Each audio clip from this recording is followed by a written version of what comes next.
नमस्कार, मैं हूं अलाउद्दीन खान और आप देख रहे हैं सन सिटी न्यूज़। दोस्तों, आज मैं जोकीहाट प्रखंड के काकन पंचायत में हूं। आप सबको पता है कि यहां पर लास्ट चरण का चुनाव होना है और लोगों में काफ़ी उत्साह है। 8 दिसंबर को यहां पर वोटिंग होनी है और 10 दिसंबर को मतगणना होना है। किस्मत का फैसला 10 दिसंबर को यहां के लोग करेंगे कि यहां के मुखिया, यहां के रहनुमा कौन चुने गए हैं। तो आपको पता है कि मैं लगभग सभी पंचायत जा कर के जितने भी मुखिया प्रत्याशी हैं उनकी बातें आपके सामने रख रहा हूं, उनका मैनिफेस्टो आपके सामने रख रहा हूं। इसी क्रम में मैं अभी आ चुका हूं जोकीहाट प्रखंड के काकन पंचायत में और मेरे साथ अभी हैं आशिक कमर। इनकी जो माता जी हैं वो 2006 से 2011 तक मुखिया रही हैं। सबीहा खातून नाम है उनका और इस बार फिर से मैदान में हैं। जानते हैं इस बार क्या लक्ष्य है इनका पंचायत को लेकर के, क्या मैनिफेस्टो है, लोगों के बीच किस मुद्दे को लेके जा रहे हैं और अपना वोट मांग रहे हैं। हम इनसे जानते हैं कि लोगों के बीच जब जाते हैं तो इनका क्या मैनिफेस्टो है और क्या बातें रखते हैं लोगों के सामने। आशिक कमर जी, सन सिटी न्यूज़ आपका स्वागत करता है। आप लोग कैंपेनिंग कर रहे हैं और बहुत बिजी हैं, आपने टाइम निकाला, इसके लिए बहुत धन्यवाद। आपका भी शुक्रिया, आप लोग आए यहाँ, क्योंकि पहले तो धन्यवाद आप लोगों का ही करूँगा, जबकि मीडिया किसी भी तरह का इलेक्शन या फिर कैंपेनिंग में सबसे बड़ा पार्ट होता है जी। बिना मीडिया का कोई भी चीज़ को आप अच्छे तरीके से नहीं देख सकते हैं, ड्रॉबैक नहीं जान पाएंगे, उसमें कमियां क्या है, अच्छाई क्या है। तो आपका शुक्रिया। और आप इस तरह से हर एक पंचायत में जाएं, हर प्रत्याशी से लें, ताकि उसका आपको मैनिफेस्टो पता चले जी, और आपके जरिए से बाकी पब्लिक को भी पता चलेगा कि मैनिफेस्टो भी कोई चीज़ होता है। जी बिल्कुल। क्योंकि यहाँ के प्रत्याशियों को भी पता नहीं है कि मैनिफेस्टो क्या होता है। और इसी बात में मैं जोड़ दूंगा, मैं तो वैसे किसी कैंडिडेट की बुराई नहीं करना चाहता, लेकिन हमारे यहाँ जितने कैंडिडेट हैं मोस्टली कैंडिडेट बिना मैनिफेस्टो के इलेक्शन लड़ रहे हैं। तो मैनिफेस्टो को बिना इलेक्शन लड़ना ऐसा है कि खाना खा रहे हैं आप, पानी रखे ही नहीं है। जी बिल्कुल, है ना। तो इन चीज़ों को अवेयर कीजिए, आपकी जिम्मेदारी है, आप पढ़े लिखे हैं, लोग अवेयर होंगे। मैं आशिक कमर के बारे में आप सबको बता दूं, इन्होंने जामिया मिल्लिया से इन्होंने लॉ किया है और ये वकालत करके आए हैं। सबसे पहले हम इनसे जान लेते हैं कि वकालत करने के बाद, इतने अच्छे यूनिवर्सिटी से वकालत करने के बाद पंचायत चुनाव में ये क्यों आए हैं और पंचायत चुनाव क्यों लड़ रहे हैं। क्यों आपको लगता है कि दिल्ली छोड़ के आप बिहार में आके एक छोटे से गाँव में पंचायत चुनाव लड़ रहे हैं। क्या लगता है आपको कि चुनाव लड़ना चाहिए या फिर लड़ रहे हैं, तो रीज़न क्या है इसका। देखिए, चुनाव से अगर आप पूछेंगे लड़ना चाहिए या क्यों लड़ रहे हैं, तो मेरा कहना होगा कि चुनाव जो है, जितना लोग वोटर लिस्ट में हैं, जितना भी वोटर्स का नाम है, हर एक आदमी को अधिकार है कि वो चुनाव लड़े किसी भी पद के लिए। तो हमारा ये हक है, तो हम अपना हक लेने आए हैं। और दूसरा सवाल आपका था कि वहाँ से लॉ करने के बाद चुनाव का फैसला क्यों, है ना, वो भी पंचायत चुनाव का, क्योंकि जामिया जैसे जगह से लॉ करने के बाद कोई बड़ा चुनाव में लड़ता है। लेकिन मेरा मानना है कि स्टार्टअप हमेशा छोटे जगह से होता है। और अगर आप पढ़ लिख के सिर्फ खुद को अगर आप मुतमईन रख पा रहे हैं, अच्छा कर रहे हैं, घर वाले को खिला रहे हैं, तो मुझे उतने में संतुष्टि नहीं मिलेगी। मेरे परिवार में 3 लोग हैं, माँ है, मैं हूँ, पापा हैं। उतनों के लिए मेरा दिल्ली में क्या, यहाँ रह के भी कमाना काफ़ी होगा। लेकिन मैं पर्सनली मानता हूँ, लोगों से वादा भी किया हूँ जब हम नॉमिनेशन में सबको इनवाइट किए थे, कि मेरा परिवार पूरा पंचायत है। आने वाले वक्त में इंशाल्लाह 4 पंचायत और होगा। तो मेरा मोटिव है कि पूरे पंचायत के लोगों को मैं खुश रखूं, उनको जहां से जहां जितना हो सके मुझसे जो मैं कर सकता हूं खुशहाल करने की कोशिश करूं। सरकार जो लाभ दे रही है वो उस तक पहुंचे, मेन मुद्दा ये है। लेकिन लोग यहाँ अपना धन बल का प्रयोग करके खुद के परिवार को धनी बनाते हैं। ये अगर आप पंचायत को परिवार मानेंगे तो पूरे पंचायत को धनी बनाएंगे। तो पूरा पंचायत के लिए अगर आप सोच रहे हैं तो पंचायती चुनाव में आपका स्वागत है। जी, हम ये जान लेते हैं कि आप जो चुनाव लड़ रहे हैं, किस मुद्दे पे चुनाव लड़ रहे हैं। आपका मेन मोटो क्या है, मुद्दा क्या है, लोगों के बीच कौन सी बातें आप रख रहे हैं जिससे आपको लगता है कि लोग हमारी तरफ आएंगे। मेन मुद्दा एक लाइन में अगर बोलें तो बदलाव है। जी, बदलाव कैसा, ये भुखमरी से बदलाव चाहिए मुझे। आपने कई बार नारा सुना होगा, आज़ादी चाहिए भुखमरी से, कन्हैया कुमार वाला। हमारे साथी हैं, हमसे सीनियर हैं, हम उनका इज्जत करते हैं क्योंकि वो गरीब का आवाज़ बने हैं और बहुत लोगों का आवाज़ बने हैं और राजनीति में बदलाव लाने का कोशिश किए हैं। सफल नहीं हो पाया आज तक, पॉलिटिकल पार्टी से जुड़े हुए हैं लेकिन जीत के नहीं आए हैं। लेकिन हार के जितना पॉपुलर वो है, आज जीते हुए लोग नहीं है पॉपुलर, वो लोगों के दिलों में है। तो हार जीत जो है ये परिणाम जनता फैसला करती है और कुदरत पे भरोसा करना होगा। ठीक है, उसका चिंता ना है, ना डर है, ना उस बात से बहुत ज़्यादा खुश होना है। जीत के आने के बाद तो आदमी को दुखी होना चाहिए कि आप पे जिम्मेदारी पूरी पंचायत की है। अब आप सबके यहाँ के देखभाल करने वाले बन गए, आपको देखना होगा। लेकिन लोग डीजे डांस क्या नहीं करते। तो इसलिए जीत पे खुशी होना गलत बात नहीं है, खुश होना चाहिए, लेकिन दूसरे दिन से ही जिम्मेदारी को समझना चाहिए। आज भी मैं वोट के लिए जाता हूँ, जब औरतें मुझे बताती है कि मेरा ये पैसा ये प्रत्याशी या ये ले रखा है, इसका मतलब ये है कि एक तो हम लोग ऑलरेडी यहाँ गरीब हैं, मोस्टली पॉपुलेशन 90% गरीब है, जिनको सिर्फ रहने और खाने का पैसा है। इससे आगे कुछ करना होता है तो उसके लिए पैसे नहीं होते। जैसे पढ़ने, बच्चों को पढ़ाने के लिए पैसा नहीं है, बाथरूम बनाने का पैसा नहीं है। लेकिन ये क्यों नहीं है? वजह है कि यहाँ पे 2-4 धनी लोग जो हैं वो सिर्फ धन कमाने का जो भी प्रयोग करते हैं, तरीका अपनाते हैं, वो गरीब लोगों के ही पॉकेट से निकालने का काम करते हैं। सरकार से पैसे लेने या फिर कोई भी ऑर्गेनाइजेशन से पैसे ले, इतनी हिम्मत और इतनी एजुकेशन है ही नहीं। तो ये जो 4-6 लोग ऐसा कर रहे हैं, उनका सफाया करना है। सफाया मीन्स वो लोग पब्लिक उन लोगों पे एतमाद ना करे, बिचौलियों से मुक्त करना है। वो मुक्ति कैसे होगी? जब तक कोई अच्छा इंसान आके उस काम को कर ना दे, तब तक मुक्ति नहीं होगी। तो मैं चाह रहा हूँ कि मैं बनूँ वो, मैं बनूँ ताकि मैं उन लोगों का काम बिना पैसे लिए राशन कार्ड दूँ। तो पहला मेरा वादा जो है पंचायत वासियों से, वो राशन कार्ड का वादा है कि हर घर राशन कार्ड देंगे। ठीक है। दूसरी बात, अगर राशन कार्ड आपका बना हुआ है तो आपके बच्चे का नाम जुड़ा हुआ नहीं होगा तो वो नाम जुड़ेगा, या फिर आपका पिताजी से अभी तक नाम अलग होकर राशन कार्ड नहीं बना तो वो राशन कार्ड बनेगा। ये इलेक्शन इंशाल्लाह जीतने के बाद 3 महीने के अंदर पूरे पंचायत में राशन कार्ड का काम होना है। ये पहला वादा था। अच्छा। दूसरा वादा मेरा है शौचालय का।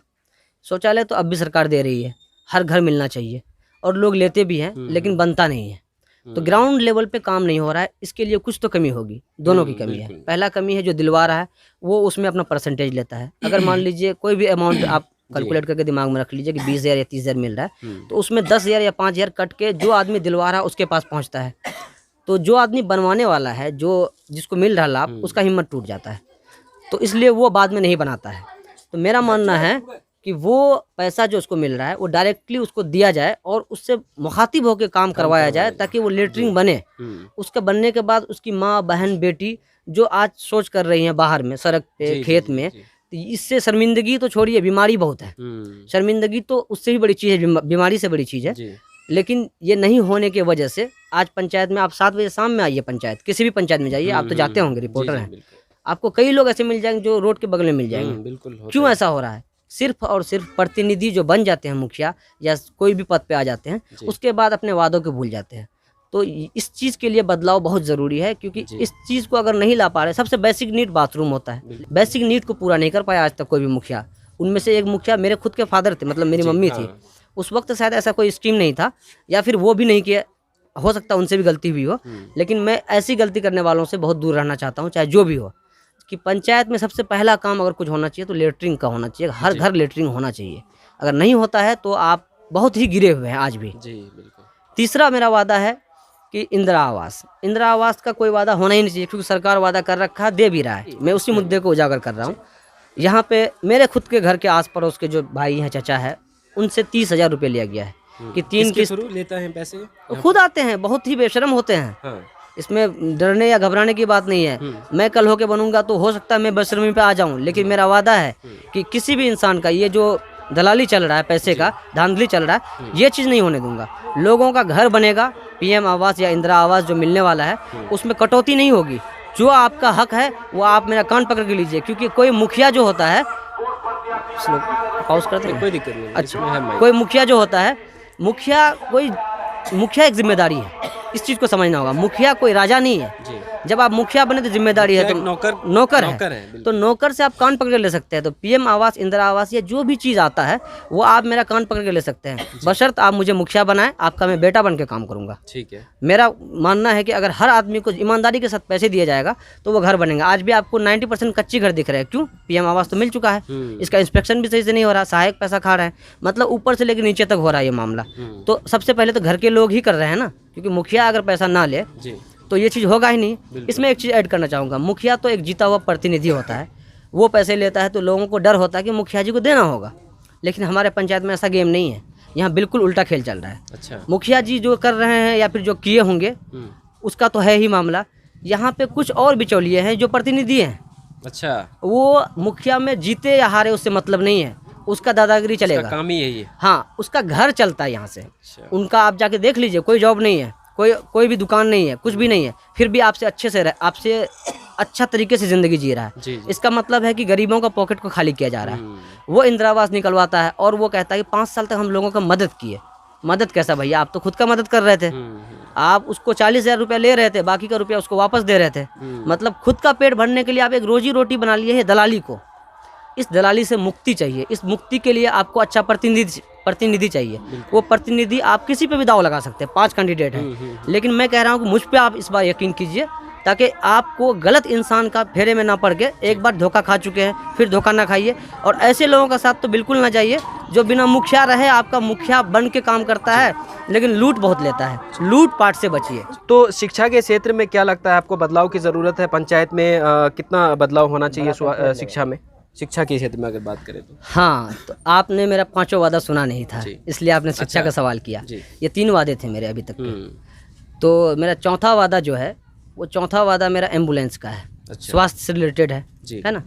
और ख़ास तौर पे ऐसे पंचायती चुनाव में वादे तो लोग करते ही नहीं हैं। वजह है, कल बीती रात कहीं पे मैच हो रहा था, बच्चों का गेम हो रहा था, मैं पहुंचा वहाँ, तो मैंने अपने 5वां वादा को रिपीट किया। अच्छा। मेरे बाद कोई प्रत्याशी पहुँचे, उन्होंने कहा कि ये कोई राजनीतिक मंच नहीं है जहाँ पे वादे किए जाते हैं।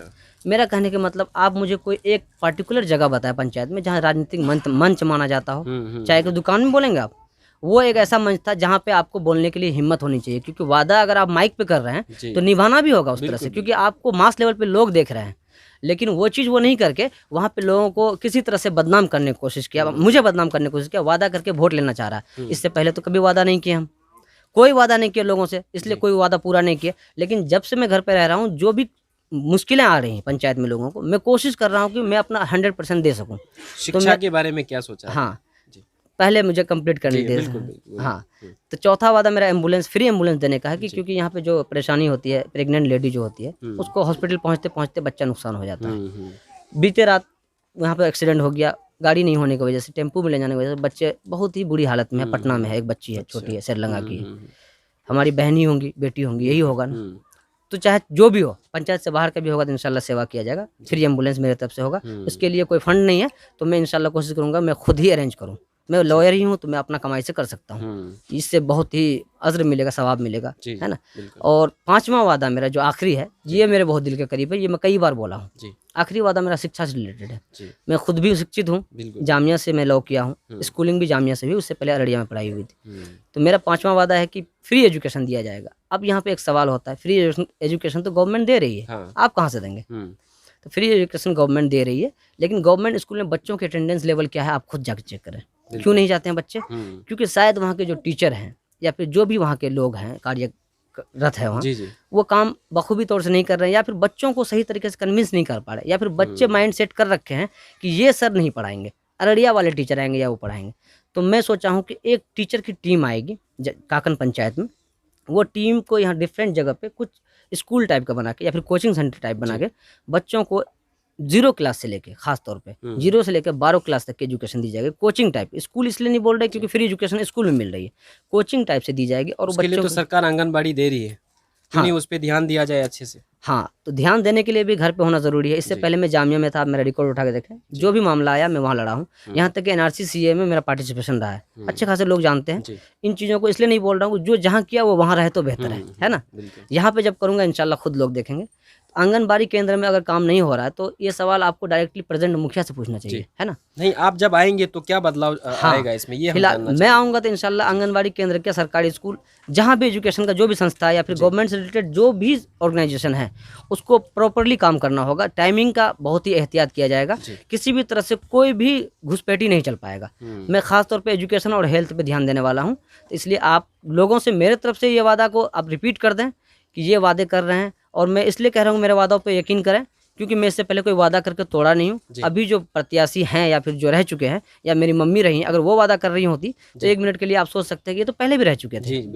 तो उनका वादा पे 1 मिनट के लिए संदेह कर सकते हैं, मेरे वादे पे बिल्कुल नहीं कर सकते। गवाह के लिए इतने लोग खड़े हैं, ये लोग सब जानते हैं मुझे। और आप जो कह रहे हैं कि वादे आपके मैनिफेस्टो, तो मैंने मैनिफेस्टो डाल रखा है यहाँ पे, आप देख सकते हैं, आशिक कमर, ये 5 मैनिफेस्टो मैंने डाल रखा है। कल होकर मैं इनसे भाग नहीं सकता हूँ, मैं खुद भी नहीं चाहता हूँ मैं भाग सकूँ। मैनिफेस्टो इनका थोड़ा कैमरामैन इधर दिखाइए, क्या है करीब करके। जो 5 मैंने बताया वो मैंने लिखवा दिया है। और मैं नॉमिनेशन पे जब बोला था तो मैंने कहा था रिकॉर्डिंग कर लो आप, प्रूफ के तौर पे। कल होके हो सकता है, इंसानी दिमाग है, बदलने की कोशिश करे तो आप याद दिलाओ मुझे। मीडिया पे आप बोल रहे हो, सबसे बड़ी हाँ। बात तो यहाँ पे है कि आप अगर अपने काम से पीछे हटे तो मैं आपके पीछे पड़ जाऊंगा। मैं तो चाहता हूँ कि आप जब तक मीडिया एक्टिव नहीं होगी तब तक लोग काम नहीं करेंगे। बिल्कुल एक आध मीडिया अगर गलत है तो वो गवर्नमेंट को सपोर्ट करती है तो सरकार बना लेती है। जी। मीडिया बहुत जगह अच्छी साबित होती है तो बुरी भी साबित होती है। तो मीडिया, मैं चाहता हूँ मुझे उंगली करता रहे ताकि मैं काम को करते रहूँ बखूबी। चलिए, बहुत अच्छी सोच है आपकी। एक बात और जानना चाहेंगे हम, रोजगार को लेकर के जो अवसर देती है पंचायत में, मनरेगा के तहत सरकार रोजगार देती है, और लॉकडाउन की वजह से आपको पता है बहुत सारे युवा बेरोजगार हो गए, घर में बैठे हुए हैं, कोई रोजगार नहीं है। सरकार पैसे देती है, लेकिन बहुत सारे पंचायतों में ऐसा देखा जाता है कि जेसीबी से काम करवा लेते हैं लेकिन मजदूर को नहीं देते। कई जगह ऐसा भी है, कार्ड बना हुआ है लेकिन उस पर कार्ड पे पैसे निकासी हो रहा है लेकिन लोगों तक पहुंच नहीं पा रहा है। आप आते हैं तो रोजगार को लेकर के क्या आपने प्लानिंग किया हुआ है, कैसे लोगों को रोजगार देंगे? रोजगार तो गवर्नमेंट दे रही है, जो दे रही है गवर्नमेंट के अकॉर्डिंग जो लोगों के अकाउंट में पैसे आ रहे हैं काम करने के बजाय, वो पैसे उसको मिल जाए तो रोजगार हो गया। लेकिन दिक्कत यहाँ क्या है, पैसे तो अकाउंट में आते हैं लेकिन पैसा लेने के लिए दलाल दूसरे दिन पहुँच जाता है। दलाल कौन? खुद मुखिया होता है या फिर कोई प्रतिनिधि होता है। ये जो मैं बोल रहा हूँ, ये दुश्मनी तो बहुत लोगों से हो रही है मेरी, लेकिन मेरे साथ जनता है। जनता अगर आपके साथ है तो कोई भी राजनेता जो है दुश्मन नहीं बन सकता, क्योंकि उसको भी ज़रूरत इन्हीं की है। इनके बिना सारे राजनेता अधूरे हैं, तो इनका साथ चाहिए। बाकी दुश्मन कितनों खड़ा हो जाए उससे दिक्कत नहीं है। रोजगार जो मनरेगा के तहत मिल रहा है, जो लोगों के अकाउंट में पैसे आते हैं, वो पैसे उनको मिल जाए तो उनको बाहर जाने की जरूरत नहीं पड़ेगी। आज भी लोग पलायन किए हुए हैं, पंजाब में जाइए आप बिहारी पाएंगे, हर जगह बिहारी ही क्यों है? बिहारी खासतौर पे हमारे अररिया का एक गांव बना हुआ है नजफगढ़ में। कई जगह हैं ऐसे जहाँ गांव बना हुआ। क्यों बना हुआ गांव? काकन गांव कहीं और बना हुआ है, इसका मतलब काकन में नहीं है काम। काकन में काम क्यों नहीं है? क्योंकि काकन का काम का सारा पैसा किसी एक के पॉकेट में जमा है। और हमारे लोग भी थोड़े से बेवकूफ़ बन जाते हैं या फिर रहम कर लेते हैं। नहीं करना चाहिए। आपके अकाउंट में पैसा है, आप निकाल के क्यों दे रहे हैं? आप उस पैसे के हकदार हैं, उस पैसे को आप रखिए, आप बिल्कुल ना दीजिए। मैं बोलूँगा कल होके तो मुझे आप एक चवन्नी मत दीजिएगा। आप भी तो जेसीबी से काम नहीं करा लेंगे आने के बाद? नहीं, मैं मानता हूँ यहाँ के लोग बहुत ताकतवर है, जेसीबी से भी खतरनाक है। तो वो खुद कर लेंगे, जेसीबी की ज़रूरत नहीं है यहाँ। पहले होता था काम ना बिना जेसीबी की, फिर होगा इंशाल्लाह। एक चीज़ और जान लेते हैं कि क्या यहाँ पर जल जमाव की समस्या है, नाले का निर्माण होगा? आप जब आएंगे तो कहाँ कहाँ पर ज़रूरत है, क्योंकि आप पंचायत के हैं, आपने बखूबी देखा होगा कि कहाँ कहाँ पर नाला निर्माण होना चाहिए। आपके आने के बाद क्या प्राथमिकता रहेगी कि इस पे काम करें जल्दी? नाला का काम कहीं पे आपको दिखा? यहाँ नहीं दिखा होगा, क्योंकि हुआ ही नहीं। पेपर ब्लॉक वाला जो ईंट का काम होता है, देखा होगा कई अच्छे पंचायत में जो प्रतिनिधि किए हैं, यहाँ पे नहीं हुआ है। क्यों नहीं हुआ? मुखिया नहीं है इसका जिम्मेदार, हम पब्लिक हैं। हम लोगों ने आवाज़ ही नहीं उठाया, हम लोगों ने काम ही नहीं करवाया। तो पब्लिक को भी समझदारी करके आवाज़ उठाना होगा। जैसे अभी वोट के लिए जाते हैं, हम आपसे रिक्वेस्ट करते हैं, हाथ जोड़ते हैं या फिर कुछ भी तरीके से आपसे वोट मांगते हैं, तो आप भी जब जितवा देते हैं, जीत जाता है आदमी, उसके यहाँ आइएगा, आप ये काम क्यों नहीं किए हैं, और उस चीज़ का रिकॉर्ड रखिए कि आपके यहाँ गए हैं, दोबारा फिर वो आएगा आपके यहाँ। उसका रोजी है इलेक्शन लड़ना। वो राजनीति नहीं करेगा तो जिंदा नहीं रहेगा। तो राजनीति करके अगर कोई घर चला रहा है तो आप उसको कहिएगा आपकी जिम्मेदारी ये है, याद दिलाइए उसको बार बार। आप उनके गार्जियन है, पब्लिक ही गार्जियन है, मुखिया या फिर सरपंच या समिति का। पब्लिक का गार्जियन हम लोग नहीं है, हम लोग तो नौकर हैं। लेकिन यहाँ पे लोगों का आप भाषा सुनिएगा तो आपको समझ नहीं आएगा कि ये नौकर लोग ये शाही क्यों अंदाज में बोल रहे हैं। नहीं बोलना चाहिए। पब्लिक का आप हमेशा सेवा कीजिए, आपको हमेशा पब्लिक प्यार देगी। चलिए, हमसे बात करने के लिए बहुत बहुत शुक्रिया आपका। बहुत बहुत शुक्रिया आपका भी।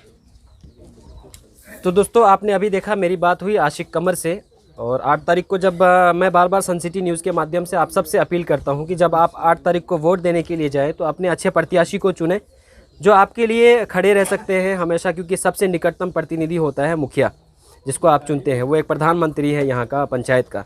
तो आप ऐसे लोगों को चुनें, पैसे की लालच में कभी नहीं जाएं आप, क्योंकि ये देखा जाता है अक्सर कि पैसे के लालच में जाकर के लोग कहीं और वोट दे देते हैं और अपने अच्छे प्रतिनिधि को नहीं चुन पाते हैं, जिसके वजह से उनको 5 साल तक उसका खामियाजा भुगतना पड़ता है। तो अच्छे से अपने प्रतिनिधि को चुनें जो आपके लिए काम करें।